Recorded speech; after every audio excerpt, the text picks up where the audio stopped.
พี่น้องวันที่3 กรกฎาคมครบรอบวันเกิด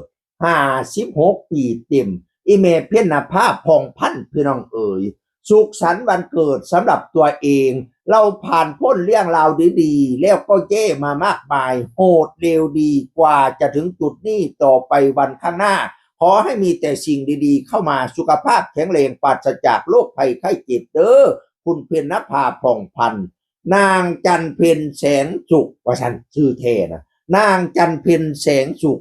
56 ปีเต็มทำบุญวันเกิดจ้ารักตัวเองมากที่สุดว่าฉันมาทำบุญวันเกิดอยู่วัด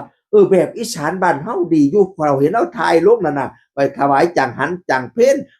ให้เจ้าหัวจ้าน้อยอยู่วัดแต่งเป็นผ้า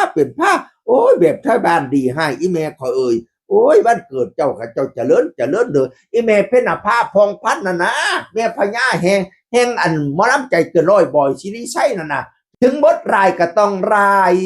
สิไปโง่ดอกมันยัง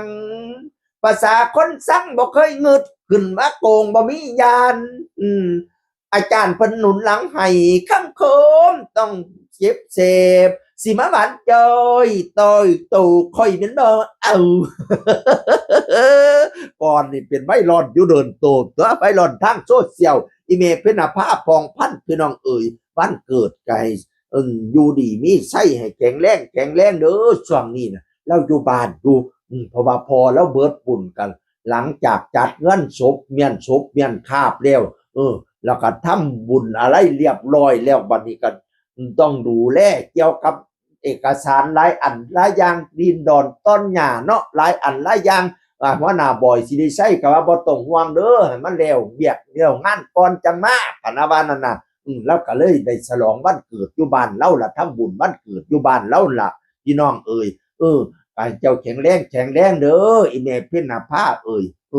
ความเจ็บอย่าสุใดความไข้อย่าสุมีเด้อสาธุเทพธรไทยในพื้นแผ่นปัตตภีองค์ผู้มีผู้เรื่องฤทธิ์สถิตได้ดินดีมื้อนี้วันเกิดอีเมเพญนภาเจ้าเสี่ยวพรใช้มาทรงขอองค์พุทโธเจ้าพระธรรมพร้อมพังสงฆ์สิ่งศักดิ์สิทธิ์อยู่ซุ่มเขตกำกายเด่นใด